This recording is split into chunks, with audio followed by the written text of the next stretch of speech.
क्या कर सकते हैं आप? ऐसे आवाज़ उठाने से किसी की सरबराही हो सकती है? इसके लिए क्या आपको फारूक अब्दुल्ला ने भेजा या महबूबा या मोदी ने? जी वो सवाल मेरा है सर, मुझे जिसने भी भेजा हो वो आप मुझे एक नहीं बात है जाने आज वाले। आज टीवी मोमेंट जी इसके अब अगर आप मतलब मैं आपसे अभी पूछूं तो शोशो का मतलब क्या होता है? अब मैं सवाल मेरा सर, सर आप मेरी बात एक मिनट सुनिए सुनिए। ना। आपको हक नहीं है सर, ये हक सिर्फ हमें है, सवाल सिर्फ हम ही कर सकते हैं। आपको जवाब मुख्तसर सा जवाब देना है सर। आप हमारी नॉलेज चेक नहीं कर सकते हैं, आपको मुख्तसर सा सवाल देना है, सवाल का जवाब आपसे जानना है सर। सुनिए ना मेरी बात सुनिए, आपको नहीं पता चलो मुझे क्यों नहीं पता होगा सर? मैं आपको बताना जरूरी नहीं समझता, मैं आपको बताना जरूरी नहीं समझता सर। यहाँ बताने वाला आप मैं वो हूँ सर, मैं वो नहीं बता रहा हूँ बताने। मैं अगर पूछने 5 टाइम जेल में भी गया हूँ। कितनी बार गए सर? मैं 3 बार जेल में गया हूँ, तो एक बार थाने से ही आया हूँ, मतलब 4 बार। तो 4 बार या 3? मन्नत है आपकी, इसको मन्नत ही समझिए, क्योंकि पाँव नंगे पाँव चलना। सर आप मुझे बताइए कि आप नंगे पाँव चलते हैं बाज़ाब्ता, जब आपको यहाँ से दूसरी जगह जाना होता है तो किस चीज़ का सहारा लेते हैं? मतलब किस फॉर एग्जाम्पल आप जम्मू से कश्मीर की ओर रवाना हो रहे हैं, किस चीज़ का सहारा लेते हैं? गाड़ी का लेते हैं। पर्सनल गाड़ी है सर? पर्सनल गाड़ी भी है, कभी ऑटो पे भी जा सकते हैं, कभी फैम एक ऑर्गेनाइजेशन थी, उसमें आप वाइस चेयरमैन थे और जो चेयरमैन थे साइम मुस्तफ़ा थे सर। तो कई हफ्तों कई महीनों बाद एक आपकी तरफ से एक बाज़ाब्ता सर्कुलर निकलता है कि जो साइम मुस्तफ़ा है, जो चेयरमैन है, उनको जी रेस्टिगेट किया, उनको निकाल दिया जाता है। तो किस ऑर्गेनाइजेशन में इतना हक वाइस चेयरमैन को होता है कि उनको निकाल दिया? वह हक तो कोई नहीं होता। सैम मेरा भाई है जी। पॉलिटिकली आप किसी के साथ आपकी अंडरस्टैंडिंग नहीं है, वो अलग हैं आप, बट एक रिलेशन में, एक रिश्ते में आपका क्या रिश्ता है उसके साथ, आप कैसे रहते हैं, वैसे वो मेरा आज भी भाई है। हमारी एक संस्था बनी थी, साल की बेटी याद नहीं थी क्योंकि वो गरीब की थी ना। और वो जो गुज्जर बकरवाल आज बड़े so called Gujjar Bakarwal, BJP जिंदाबाद, बीजेपी जिंदाबाद, बीजेपी ने ये दे दिया, बीजेपी ने वो दे दिया, छोले दे दिए बीजेपी ने तुम लोगों को। अरविंद रैना तुम्हें जोकर बना रहा है और तुम जोकर बनते जा रहे हो। ये अपने बाप के नहीं होते, तुम्हारे क्या होंगे? ये हैं जो अरविंद रैना के साथ जा रहे हैं ना, चाहे वो गुज्जर हो, पहाड़ी हो या काशिर हो, जो भी जा रहा है एज फॉर मुस्लिम जो जा रहा है ना, तुम लोग सब बीजेपी के बाथरूम के टिश्यू पेपर हो। जब टिश्यू पेपर गंदा हो जाता है ना तो उसको कहाँ डालते हैं? कहाँ डालते हैं? डस्टबिन में। तो इनको भी वैसे ही डाल दिया जाएगा। जब बीजेपी का मतलब निकला तो ये जितने टिश्यू पेपर है ना जम्मू कश्मीर से, खासकर मुस्लिम, ये तमाम टिश्यू पेपरों को कचरे के डब्बे में डाल। अस्सलाम वालेकुम नाजरीन, आप देख रहे हो जेके रेवोल्यूशन और मैं हूं आपका मेज़बान जावेद खान। नाज़रीन, इस वक्त जो शख्सियत हमारे साथ बैठी हैं, काफ़ी तर डिबेट्स में आपने देखा होगा, काफ़ी तर सुर्खियों में आपने सुना होगा, और इनके चेहरा जो है वो आपकी आंखों के सामने हमेशा हफ्ते भर आता होगा। सर वकार एच भट्टी साहब है हमारे साथ। सर आपका खैर मकदम है JK Revolution. Thank you so much. Sir सवाल ये रहेगा, सीधा सवाल पे आते हैं सर, कि वकार एच भट्टी कौन है सर? आखिरकार यूथ जो है, आप यूथ की आवाज़ रेज़ करते हो, आप हमेशा अपने पेज पे लाइव आते हो, आप हमेशा डिबेट्स पे नज़र आते हो, कौन है वकार एच भट्टी? वकार एच भट्टी जम्मू कश्मीर की नौजवानों की दिल की धड़कन है जी। और शायद आपको आज पता लगा, लेकिन हर बच्चा, हर बहन, हर बुजुर्ग जानती है कि वकार एच भट्टी क्या है जी। और मुझे लगता है कि आपको भी पता ही होगा। सर मैं जानना चाहूँगा वकार एच भट्टी कौन है? मुझे नहीं पता। मुख्तसर सा बताऊँ कि मुझे नहीं पता वकार एच भट्टी कौन है। आपको क्यों नहीं पता? क्योंकि वकार एच भट्टी क्या किया सर आपने माना कि आप डिबेट्स करते हो, आवाज़ उठाते हो। अगर आप आवाज़ उठाते हो सर आप मेरी बात सुनिए, अगर आप आवाज़ उठाते हो, यूथ की आवाज़ आगे लाते हो, डिबेट्स करते हो, मान लिया ठीक है, अच्छी बात है। अगर आप इतना ही करना चाहते हैं तो इलेक्शंस क्यों नहीं लड़ते आप? अभी तो बहुत अच्छा मौका है इलेक्शन लड़ने का। अच्छा, इलेक्शन लड़ना चाहिए तो तभी इंसान लीडर बनता है जी। अगर इलेक्शन नहीं लड़ेगा, लीडर नहीं बनेगा। आखिरकार क्या कर सकते हैं आप? ऐसे आवाज़ उठाने से किसी की सरबराही हो सकती है? इसके लिए क्या आपको फारूक अब्दुल्ला ने भेजा या महबूबा या मोदी ने? जी वो सवाल मेरा है सर, मुझे जिसने भी भेजा हो वो आप नहीं है जाने वाले। आज मुझे वही बताएं जी। जितने लोगों, चलो मैं आपके सवाल का जवाब देता हूँ, जितने लोगों ने इलेक्शन लड़ा जी, सीएम बने, मिनिस्टर बने, मेंबर ऑफ पार्लियामेंट बने, ठीक है, सत्ता उनके पास थी। आज भी सत्ता भाजपा के पास है। 370 से पहले पीडीपी और भाजपा के पास थी, उससे पहले कांग्रेस और नेशनल कॉन्फ्रेंस के पास थी, उससे पहले कांग्रेस और पीडीपी के पास थी। हमेशा सत्ता आती एक की जाती रही। लेकिन जम्मू कश्मीर के तमाम जो पॉलिटिशियन हैं, जो सत्ता में रहे हैं, जो MLA, minister, member of parliament रहे हैं जी, आपने कभी उन लोगों से सवाल जाके किया कि भाई बताइए, सर बताइए कि आपने क्या किया रियासत के लिए, बेशक सर। ठीक है, आपने क्या किया आवाम के लिए, आपने क्या किया उन नौजवानों के लिए जो 1 लाख लोग नौजवान हमारे कश्मीर के 90s से बाद ख़त्म हुए, जिनका कत्ल हुआ, जो किसी न किसी तरीके से मारे गए। आपने उनको लिए क्या किया? आपने मारे ज़्यादा हैं, बचाए कम हैं। आखिर क्यों आप उसी एरिया से वोट लेते थे और उन्हीं के बच्चों के ऊपर गोली चलवाते थे, उन्हीं के बच्चों को जेलों में डलवाते थे सिर्फ अपने फ़ायदे के लिए? ये सवाल आपको उनसे पूछना था। आप हमसे कहते थे कि नहीं हम डेवलपमेंट कराएंगे। आपने कौन सी डेवलपमेंट आज दिन तक कराई? आज भी रजौरी पुंछ से लेके डोडा किश्तवाड़ से लेके नॉर्थ का जो एरिया है कुपवाड़ा, बारामूला, या साउथ का एरिया शोपियान, या सेंट्रल श्रीनगर की बात करें, अगर मैं पूरी रियासत की बात करूं लद्दाख तक, तो मुझे कोई एक ऐसी जगह बता दीजिएगा जहां 24 घंटे लाइट रहती हो। मैं श्रीनगर राजधानी की बात अगर करूं, वही तो सवाल है सर मेरा। अगर कुछ नहीं किया, लीडर्स ने कुछ नहीं किया, रियासत ने कुछ नहीं किया, जम्मू कश्मीर की हुकूमत ने कुछ नहीं किया, तो आप क्यों नहीं आगे बढ़ के कुछ कर लेते? असली में मकसद पता बंद कर उसको।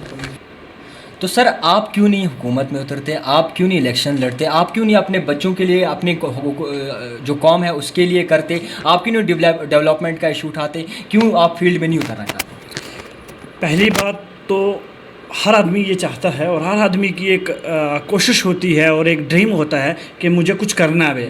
और सबसे ज़्यादा आजकल के अगर यूथ में देखें और ख़ासकर जो पॉलिटिकल लाइन में हैं, जैसे अभी डीडीसी चुनाव हुआ, तो डीडीसी चुनाव में हज़ारों की तादाद में वो लोगों ने भी चुनाव में हिस्सा लिया जो एक्टिविस्ट कहलाते थे, जर्नलिस्ट कहलाते थे, ठीक है, सो कॉल्ड। किसी को 10 दिन हुए थे जर्नलिज्म में, किसी को 15 दिन एक्टिविज्म में हुए थे, बट वो चुनाव में आए चुनाव में। अच्छी बात थी, यंग आने चाहिए थे, नौजवान आने चाहिए थे, बेहतर है।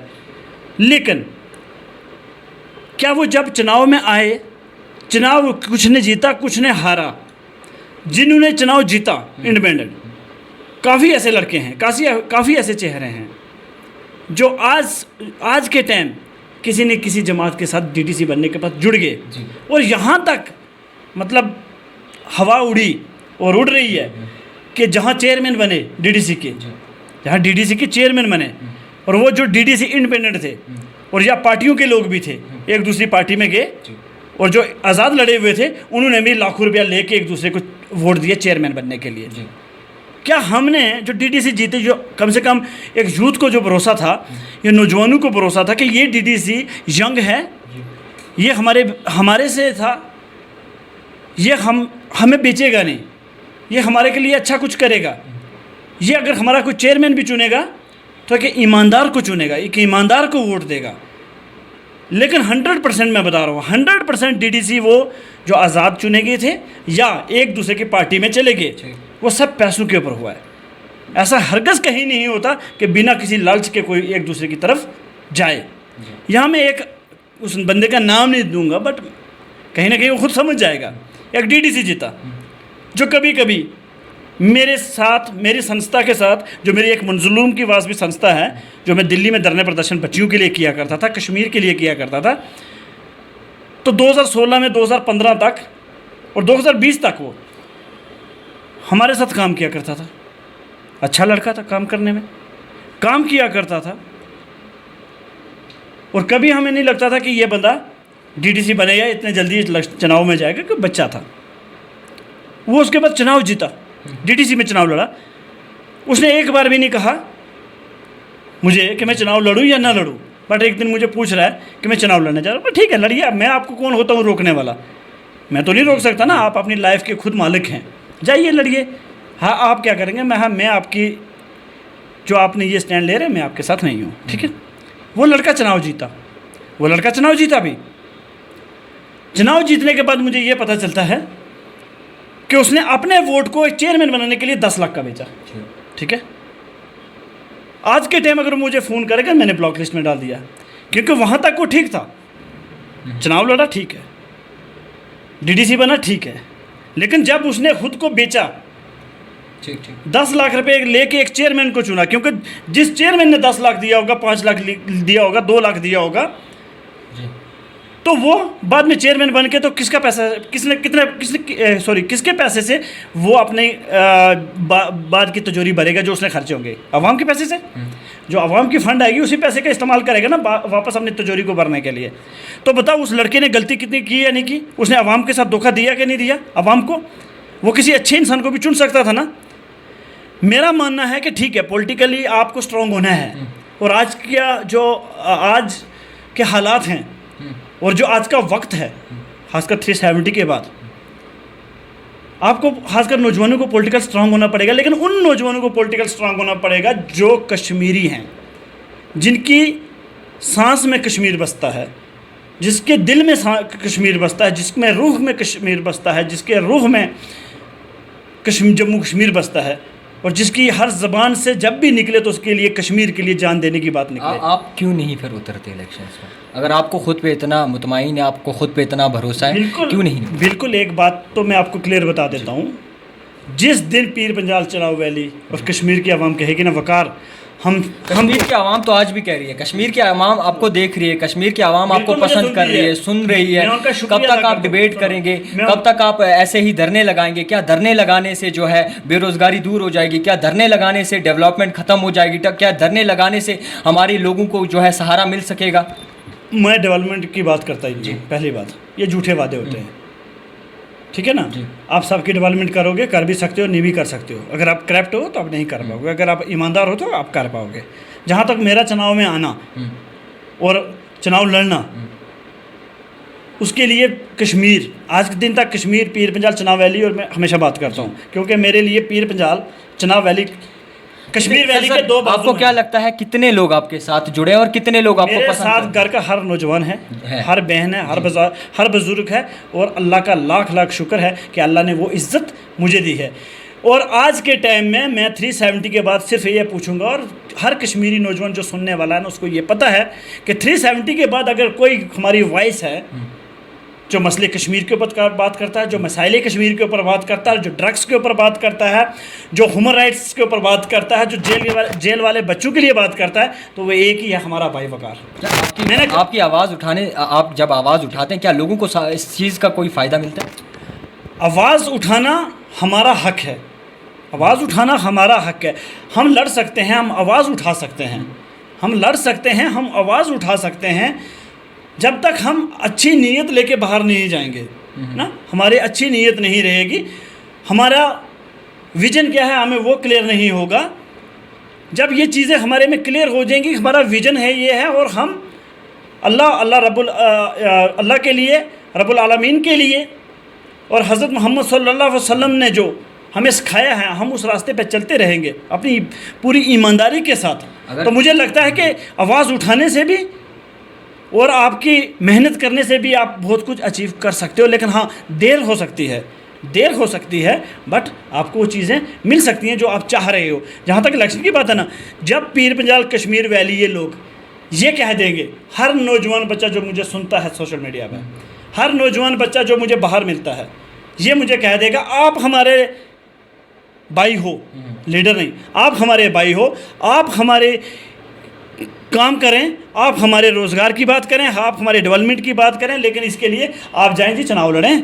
हम चाहते हैं वकार भाई आप चुनाव लड़ें, आप सामने आएँ, आप इन लोगों के ख़िलाफ़ फ़ाइट करें। जिस दिन मुझे 100% कश्मीरी कह देगा, 100% पीर पंजाल, चनाव वैली, जम्मू, लद्दाख, कश्मीर वैली के लोग कह देंगे वकार भाई चुनाव लड़ो, तो उनका हुक्म मेरे सर आंखों पे है। जिस दिन मुझे उलमा हजरात हुक्म करेंगे, उनका हुक्म मेरे सर आंखों पे है। जिस दिन मुझे वो असली लीडरशिप, ओरिजिनल लीडरशिप जो जम्मू कश्मीर की है, जिसने कुर्बानियाँ दी हैं कश्मीर की, जिस दिन मुझे वो कह देगी वकार भाई इलेक्शन लड़ो, मैं लड़ूंगा। जिस दिन वो बच्चे जो जेलों में हैं वो मुझे कहेंगे नहीं वकार भाई तुम चुनाव लड़ो, मैं लड़ूंगा। जिस दिन उनके माँ बाप जो अपने बच्चों के लिए, अपने बुजुर्गों के लिए तड़प रह के कर रहे हैं कि वो कहेंगे चुनाव लड़ो, तो मैं लड़ूंगा।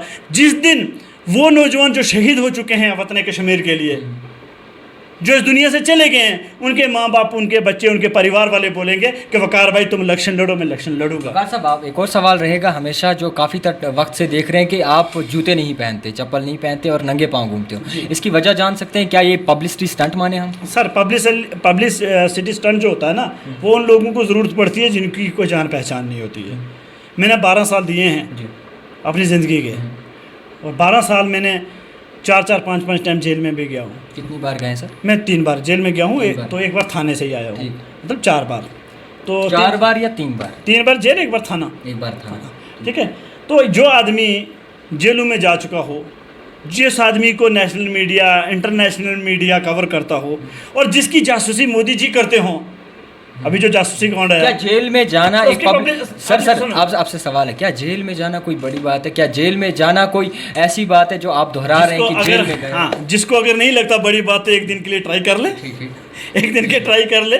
और जिनके बच्चे जेलों में हैं, जिनके बुजुर्ग जेलों में हैं, उनसे जाके पूछ लें क्या हालत होती है। क्या- एक दिन भी जेल का मतलब ये नहीं हम डरते नहीं है ना, डरना है ही नहीं, डरना हमारे खून में ही नहीं है सर, डरना हमारे खून में है ही नहीं है। मुझे लोग वकार अजबट्टी कहते हैं, वकार का मतलब होता है इज्जत। जी। अपनी इज्जत, अपनी आबरू के लिए ना, मुझे पता है मैं क्या, कहाँ तक जा सकता हूँ और क्या कर सकता हूँ। ठीक। ठीक है, मैं मर सकता हूँ, मैं जान दे सकता हूँ, लेकिन अपने जम्मू कश्मीर की आवाम का सर झुकाने की कोशिश कभी नहीं करूँगा। मेरी तरफ से, जी। मेरी तरफ से कभी एक नौजवान बच्चे का भी सर नहीं झुकेगा किसी ऐसे इंसान के आगे जो वतन कश्मीर, जम्मू कश्मीर का दुश्मन होगा। ये मेरी एक बिल्कुल क्लियर मेरा एजेंडा है। दूसरी बात, जहाँ तक ना हमने बोले ना जेल जाना आना, जेल जाना आना जो है ना, हज़रत यूसुफ अलैहिस्सलाम सुन्नत है। हज़रत यूसुफ अलैहिस्सलाम को भी जेल में डाला गया था। ये तो हमारा गहना है जी। जेल, अब कहते हैं ना कंगन, हथकड़ी लगाते हैं ना, हथकड़ी, वो कंगन देखा होगा आप सबने। ठीक है, ये जो कंगन निकालते हैं ना भैया, ये भी सुन्नत ही है, ये गहना है भाई। आजकल टाइम, आजकल खास कर ना कश्मीर की छोड़िए आप, अब पूरे दुनिया भर में मुसलमानों का एक गहना बन चुका है। तो क्या ये जो मन्नत है आपकी, इसको मन्नत ही समझेगी? क्योंकि पाँव, मन्नत अलग नंगे चीज़, पाँव चलना, मन्नत अलग चीज़ होती नंगे है। पाँव चलना। सर आप मुझे बताइए कि आप नंगे पाँव चलते हैं बाज़ाब्ता, जब आपको यहाँ से दूसरी जगह जाना होता है तो किस चीज़ का सहारा लेते हैं? मतलब किस, फॉर एग्जाम्पल आप जम्मू से कश्मीर की ओर रवाना हो रहे हैं, किस चीज़ का सहारा लेते हैं? गाड़ी का? गाड़ी का लेते हैं। पर्सनल गाड़ी है सर? पर्सनल गाड़ी भी है, कभी ऑटो पे भी जा सकते हैं, कभी सुमो में भी जा सकते हैं। जहाँ गरीब को कोई गाड़ी मिले, सफ़र मिले, निकल जाते हैं। कभी अपनी होती है तो उसी पे चल लेते हैं, जब अपनी नहीं होती है पास तो ऑटो पे भी जा सकते हैं, टेम्पो पे भी जा सकते हैं, बस पे भी जा सकते क्या हैं। लगता है आपके जो जूते ना पहनने से, चप्पलें ना पहनने से क्या थोड़ी बहुत सुधार आई है? क्या कोई सुनेगा आपकी? मुझे चप्पल उतारना, शूज़ उतारना उन लोगों के लिए नहीं है। मैं आपको एक बात क्लियर कर देता हूँ कि जब मैं जेल से आया था तो कुछ साथी थे जो हमारे साथ रहते थे, तो उन्होंने कहा था वकार भाई आप जा रहे हैं तो हमारे लिए दवा करना और हमारे लिए कुछ करना, जी। हम भी बाहर आए। तो मैंने उनको बोला था कि मैं तो जा रहा हूँ, लेकिन मेरा जो दिल है वो आपके पास रहेगा, और मैं शूज़ उतार के यहाँ जा रहा हूँ, मुझे एहसास आता रहेगा, मुझे फील होता रहेगा कि मैंने किसी को वादा किया है। और जब भी मुझे जम्मू रोड पे चलते हुए 45 टेम्परेचर गर्मी में रोड में पाँव जलेंगे, जब भी मुझे कश्मीर में बर्फ़ में पाँव को ठंड लगेगी, मेरा खून जाम हो जाएगा, मेरा ब्लड जाम हो जाएगा, तो मुझे एहसास होगा कि मैंने किसी के साथ वादा किया हुआ है। मैंने अपने भाइयों के साथ, अपने बुज़ुर्गों के साथ जेल में वादा किया हुआ है, और मैं उनकी वॉइस बनता रहूँगा। ठीक है, माना कि वादा किया है सर, तो ये वादा खिलाफ़ी आप करेंगे कभी? वादा खिलाफ़ी तो मैंने ये नहीं कहा हुआ कि मैं कभी शूज़ नहीं पहनूँगा, ये बिल्कुल नहीं कहा हुआ। मेरा मौक़िफ़ है ये, मैं शूज़ को उतारा है जब तक अल्लाह ने मुझे, क्योंकि अल्लाह से बड़ा कोई नहीं है ना सर। ठीक है, अल्लाह ने कहा है मेरी रोज़ी यही श्रीनगर है तो श्रीनगर खा रहा हूँ। अल्लाह का हुक्म हुआ तो मेरी रोज़ी जम्मू तो जम्मू खाऊंगा। अल्लाह का हुक्म हुआ मेरी रोज़ी रजौरी है तो रजौरी खाऊंगा। अल्लाह से बेहतर कोई नहीं जानता, और अल्लाह अगर चाहेगा तो मैं जेल में खाऊंगा तो उसमें भी कोई रोक नहीं सकता। ठीक है, अब मन सुन लो मेरी बात। अब उसमें ये मसला है कि अगर हम ने ये शूज़ उतारे हैं, मैं 1 साल से बिना शूज़ के पैदल मार्च करता हूँ, तो मेरी डिमांड है कि जो जेलों में कैदी हैं उनके लिए आसानी की जाए।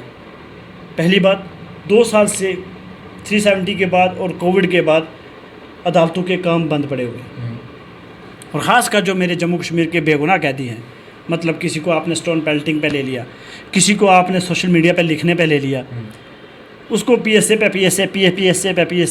पे लगाए जा रहे हैं आप।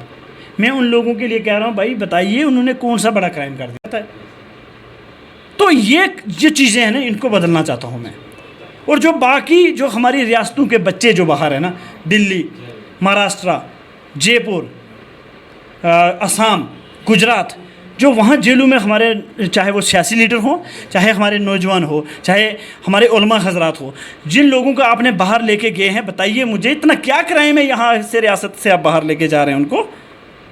आपको नहीं लगता कि एक परिवार वाला एक परिवार वाले से मिल सकता है? कि जो इंडियन लॉ कहता है कि एक राइट है कि एक बेटा अपनी माँ से मिल सके, एक बाप अपने बच्चे से मिल सके, एक बहन अपने भाई से मिल सके, तो क्या उसका राइट को आप छीन नहीं रहे हैं? क्या उसके हक को आप मार नहीं रहे हैं? अगर एक बंदे को आपने यूपी रखा तो कौन जाएगा उसको यूपी में मिलने के लिए? कहाँ इतने पैसे लोगों के पास, एक आम आदमी के पास? सर सवाल एक और पढ़ेगा। जीके स्पैम एक ऑर्गेनाइजेशन थी, उसमें आप वाइस चेयरमैन थे और जो चेयरमैन थे साइम मुस्तफ़ा थे सर। तो कई हफ्तों कई महीनों बाद एक आपकी तरफ से एक बाज़ाब्ता सर्कुलर निकलता है कि जो साइम मुस्तफ़ा है, जो चेयरमैन है, उनको जी रेस्टिगेट किया, उनको निकाल दिया जाता है। तो किस ऑर्गेनाइजेशन में इतना हक वाइस चेयरमैन को होता है कि उनको निकाल दिया? वह हक तो कोई नहीं होता। सैम मेरा भाई है जी। पॉलिटिकली आप किसी के साथ आपकी अंडरस्टैंडिंग नहीं है, वो अलग हैं आप, बट एक रिलेशन में, एक रिश्ते में आपका क्या रिश्ता है उसके साथ, आप कैसे रहते हैं, वैसे वो मेरा आज भी भाई है। हमारी एक संस्था बनी थी, सोशल पॉलिटिकल एक्टिविस्ट मूवमेंट। जी। इसके अब अगर आप मतलब मैं आपसे अभी पूछूं तो सोशो का मतलब क्या होता है? अब मैं सवाल मेरा सर सर आप मेरी बात सुनिए ना। आपको हक नहीं है सर, ये हक सिर्फ हमें है, सवाल सिर्फ हम ही कर सकते हैं, आपको जवाब मुख्तसर सा जवाब देना है सर।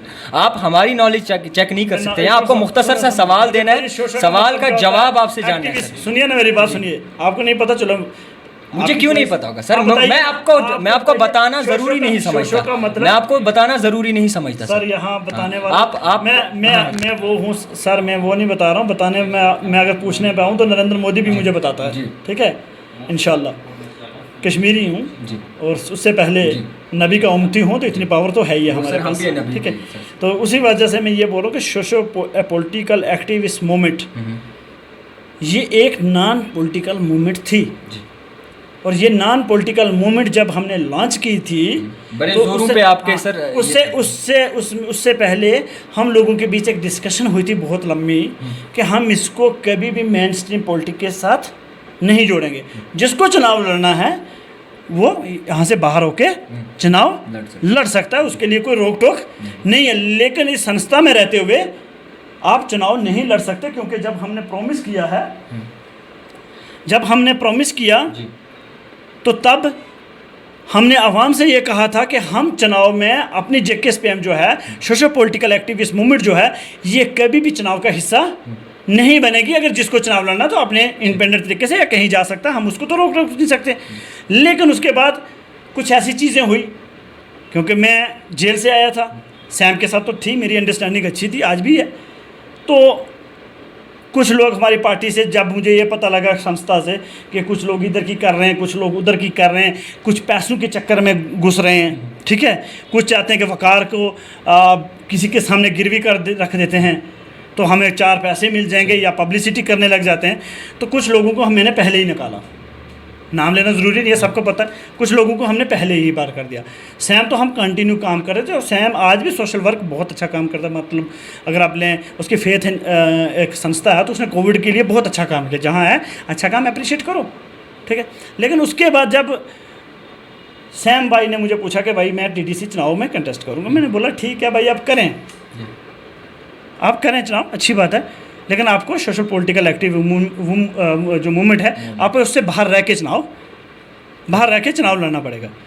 अब उन्होंने जब भी उन्होंने कंटेस्ट किया तो चुनाव लड़े, जब उन्होंने ऐलान किया तो मैंने उनको एज़ फार मेरी पार्टी को फाउंडर और वाइस प्रेसिडेंट, को फाउंडर भी मैं था, तो जो बाकी टीम हमारी बचती थी 7, 8, 10 बंदे, मैंने उनसे चर्चा की। उन्होंने बोला कि अगर हम चुनाव में नहीं जा रहे हैं, और क्योंकि पहले दिन हमने बाइकआउट कर दिया था कि हम इस चुनाव में नहीं जाएंगे, तो उसके बाद अगर उसी जमात का एक प्रेसिडेंट कहता है कि मैं चुनाव में जाऊंगा, तो हमें तो फिर डिसीजन करना पड़ता, क्योंकि हमारे लिए सबसे पहले क्या है, अवाम। मेरे लिए क्या है, मेरे लिए, मुझे किसी का पता नहीं है, मेरे लिए पहले अवाम है ना, पहले मेरे लिए वो नौजवान है जो मेरी तरफ देख रहा है, वो बहन है, वो भाई है, तो मैं उसको धोखा नहीं दे सकता। उसमें मेरा भाई भी अगर होगा ना, तो मैं उसको भी माफ़ नहीं करूँगा। तो सैम को हमने कहा चाहिए आप बाहर रह के चुनाव लड़िए, हम उसमें रोक टोक नहीं, बस इतनी बात हुई थी। उसके बाद हमारी दोस्ती आज भी है, 2 दिन पहले भी हम मुलाकात की है, मिले हैं अच्छी तरीके से। और आगे भी अगर आवाम के फ़ायदे के लिए सैम को, मुझे या मेरे साथ और जो बाकी लोग चले गए थे या आए हैं, अगर आवाम के फ़ायदे के लिए हमें कुछ करना पड़ेगा तो मिल के करेंगे, आज भी करेंगे। क्योंकि यूनाइट होके मिल के अगर हम आवाम की खिदमत करेंगे तो उसमें ज़्यादा पावर मिलती है, उसमें ज़्यादा ताकत मिलती है। अगरचे साइम मुस्तफ़ा चुनाव में उतरते हैं, भाग लेते हैं, क्या लगता है लोगों का कितना साथ होगा उससे? वो तो उन पर डिपेंड करता है कि वो जम्मू कश्मीर के जहाँ से वो चुनाव लड़ेंगे वो उनकी क्या काम करते हैं, कैसे करते हैं, उनका रास्ता क्या, उनका विजन क्या, तो वो उस पर है उनका। ठीक है, तो हमारे लिए यही है कि अगर कोई चुनाव लड़ भी रहे हैं, चुनाव जीत भी रहे हैं, या आगे माहौल में चुनाव आएंगे, तो जो भी आना चाहता है, जो भी इस चीज़ में पार्टिसिपेट करना चाहता है, तो उसके लिए यही है कि इस आवाम को ज़रूर देखें आप। ये मज़लूम आवाम है, इसको बहुत धोखे मिले हैं। ठीक है, हर तबके से हर तबके की जो सियासत थी उससे धोखे मिले हैं। अगर कोई नौजवान आना चाहता है, बिल्कुल आए, नौजवान आगे आए। कोई मिडिल क्लास आना चाहता है, आगे आए। कोई गरीब आगे आना चाहता है, आगे आना आए, बट उसकी नीयत साफ़ होनी चाहिए। उसकी नीयत होनी चाहिए कि ये जम्मू कश्मीर हमारा है और इस जम्मू कश्मीर के लिए अपना खून पसीना भी हम ज़ाया कर देंगे। अगर किसी के जहन में ये नीयत हो कि मैं चुनाव में जाऊंगा और मैं एमएलए बनूंगा, मेरे हाथ में पावर आएगी, मैं पैसा कमाऊंगा, खूब ताकत आएगी, सिक्योरिटी होगी, तो ये अवाम के साथ भी धोखा है, आप अपने आप को भी धोखा दे रहे हैं और आपको अल्लाह कभी भी माफ़ नहीं करेगा, क्योंकि इस मज़लूम की कौम की बदवा आपको लगेगी। ये कहा सर, एक और सवाल रहेगा, बीजेपी के रविंदर रैना जो है कश्मीर का रुख किया, उसके बारे में आप क्या कहना चाहते हैं? अब भाई उसके बारे में क्या बात करूं, मेरी जोरी का है, अपने एरिया में तो जाता नहीं, डीडीसी चुनाव हार गया था, आपको पता ही है। तो मुझे तो कभी कभी ना, जब मैं बहुत ज़्यादा फ्रस्ट्रेट होता हूँ, परेशान होता हूँ, तो मैं फेसबुक पे जाता हूँ, रविंदर राणा लिखता हूँ, उनके पेज पे जाऊँगा तो उनकी वीडियो सुनो, कोई भी वीडियो, उनकी वीडियो सुनूंगा तो मेरी नींद अच्छी हो जाती है कि इतना मतलब एंटरटेनमेंट कर देता बंदा कि जो फ्रस्ट्रेशन होती है ना वो सारी ख़त्म हो जाती है। मैं उसको लीडर नहीं मानता, और कोई अगर लीडर मानता होगा तो मुझे लगता है कि उससे भी बड़ा बेवकूफ़ होगा। वो आप उसको ऐसे ले सकते हैं, एक इंटरटेनमेंट मसाला है, आप उसको उसकी तरह मसाले की तरह यूज़ करें। अभी कल शपैया में था तो हमें बड़ा मज़ा आ रहा था, बहुत भाषण दे रहे थे, ये किया हमने, वो किया, ये करेंगे, वो करेंगे, तो बड़ा मज़ा आ रहा था यार, एंटरटेनमेंट अच्छा करता है। रविंदर रैना साहब जो हैं वो गुजरों की बोलते हैं, हम गुजरों की सरबराही करते हैं और गुजरों का सर ऊंचा करते हैं और गुजरों की सुनते हैं। क्या लगता है किस हद तक गुजर तबके की सुनते हैं? ओह हो रविंदर रैना साहब इतना सुनते हैं ना गुजरों के सर, इतनी सुनते हैं ना, गुजरों की भी सुनते हैं, पहाड़ियों की भी बड़ा रोना रोते हैं, बहुत सुनते हैं सर। ये वही रविंदर रैना और ये वही जमात है ना कि जब एक छोटी सी मासूम बच्ची आसफा बानो, हमारी छोटी बच्ची जिसके लिए हम रात दिन एक लड़े, मारें खाई, उस बच्ची के जस्टिस के लिए आज भी उसको इंसाफ नहीं मिला, आज भी इंसाफ नहीं मिला। और ये वही रविंदर रैना है, ये सत्ता में थे तब, महबूबा की पार्टी में, तब ये लोग एमएलए मिनिस्टर थे, इन्होंने तिरंगा यात्रा निकाली थी, तब गुज्जर की बेटी याद नहीं आई थी, तब उस बकरवाल की बेटी याद नहीं आई थी, क्योंकि वो गरीब की थी ना। और वो जो गुज्जर बकरवाल आज बड़े so called Gujjar Bakarwal, BJP जिंदाबाद, बीजेपी जिंदाबाद, बीजेपी ने ये दे दिया, बीजेपी ने वो दे दिया, छोले दे दिए बीजेपी ने तुम लोगों को। रविंदर रैना तुम्हें जोकर बना रहा है और तुम जोकर बनते जा रहे हो। ये अपने बाप के नहीं होते, तुम्हारे क्या होंगे? ये हैं जो रविंदर रैना के साथ जा रहे हैं ना, चाहे वो गुज्जर हो, पहाड़ी हो या काशिर हो, जो भी जा रहा है, एज फॉर मुस्लिम जो जा रहा है ना, तुम लोग सब बीजेपी के बाथरूम के टिश्यू पेपर हो। जब टिश्यू पेपर गंदा हो जाता है ना तो उसको कहाँ डालते हैं? कहाँ डालते हैं? डस्टबिन में। तो इनको भी वैसे ही डाल दिया जाएगा। जब बीजेपी का मतलब निकला तो ये जितने टिश्यू पेपर है ना जम्मू कश्मीर से, खासकर मुस्लिम, ये तमाम टिश्यू पेपरों को कचरे के डब्बे में डाल दिया जाएगा। और मुझे नहीं लगता सोचेंगे कचरे का डब्बा भर जाएगा, कहीं नाली में ठोक देंगे। तो इसलिए उन तमाम को कहना चाहता हूँ जो बीजेपी जय जयकार करते हैं ना, बहनें, भाई, बुजुर्ग, तुम तमाम सब के लिए, पहली बात तो तुम सब मुनाफिक हो मेरे लिए, और दूसरी बात तुम टिश्यू पेपर हो बाथरूम के। अभी भी वक्त है, अपने आप को बदलो सुधरो। हम अल्लाह से दुआ करते हैं अल्लाह तुम्हें हिदायत दे दे। ऐसी जमात के साथ जा रहे हो जिस जमात ने आपको रुलाया, जिस जमात ने हमारी रियासत को छीना, हमारे ताज को छीना, हमारी रियासत के 2 टुकड़े कर दिए। और आज भी यूपी में देखिए मुसलमानों की क्या हालत हो रही है, जेलों में डाले जा रहे हैं मुसलमानों, कभी गाय के नाम पे, कभी लव जहाद के नाम पे, कभी लैंड जहाद के नाम पे, कभी हमारी शरीयत के बीच मदाखलत हो रही है। तो इन्हीं चीज़ों को देखिए आप। अगर आप मुसलमान हैं तो अगर आपका इस्लाम से कोई लेना देना नहीं है तो फिर मुबारक को करते रहिए रविंद्र रन्ना जिंदाबाद जिंदाबाद। कल तो मैंने यहाँ भी देखा, देखो देखो कौन आया, शेर आया शेर आया। शपैया में कुछ बेवकूफ़ जाहिल कह रहे थे, है ना, देखो देखो कौन आया शेर आया। अरे किस किस को शेर बनाओगे यार, पहले ये बताओ मुझे। शर्म कर लो, शर्म कर लो, शर्म कर लो, शर्म कर लो। नहीं कर सकते ना तो फिर हम क्या कह सकते हैं। हम तो कहेंगे अल्लाह ताला तुम लोगों को हिदायत दे। अगर वो भी नहीं दे सकता तो अल्लाह ताला तुम लोगों को जल्दी सब्र करें इसके लिए भी। चलिए बहुत बहुत शुक्रिया, बहुत सारी बातें हुई। हमारे साथ थे बातचीत करने के लिए वकार भट्टी। कहीं ज़्यादा मुख्तलिफ़ किस्सों पे बात हुई, कहीं ज़्यादा इश्यूज़ पे बात हुई।